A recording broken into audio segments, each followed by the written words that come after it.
Wat kan ek verwag wanneer ek Tygerberg Gesinskerk besoek? Ons beywer ons om almal wat ons gemeente besoek te bedien met die hoogste gehalte bediening. Ons probeer programme bied wat relevant is tot elke individu, wat elke persoon ontmoet net waar hy is, met die doel om daardie persoon te help om nader te groei aan Jesus Christus. Hier is wat jy kan verwag wanneer jy by Tygerberg Gesinskerk inskakel.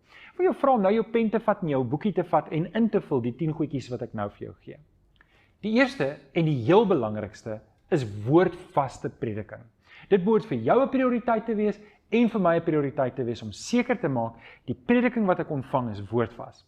Nommer 2 is goeie Bybelstudie materiaal. Indien jy ooit 'n Bybelstudie verlang wat jy kan dit gaan aflaai op ons webtuiste of jy kan die boekie bestel by Rian. Aanlyn lewendige dienste is nommer 3. Dit beteken ons sal ons dienste uit met lewendige aanbidding wat punt nommer 4 is. Na die tyd bly dit op die webtuiste en op ons aanlyn kanale wat jy dit na die tyd ook kan geniet. Nommer 5, aanlyn pastorale berading. Dominee Chris is ons pastorale beraader en jy kan met hom kontak maak, nie saak waar jy is in die wêreld nie. Met Zoom en met Skype kan jy pastorale berading kry, sou jy die behoefte hê.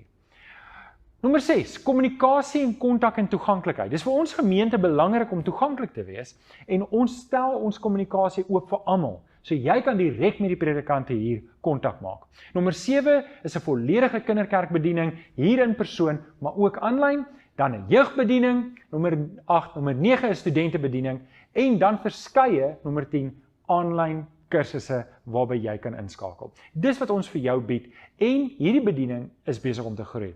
So, indien jy wil betrokke raak en jy kan op 'n manier help bedien, wil ek jou mooi vra, kontak ons. Laat ons weet hoe jy kan help.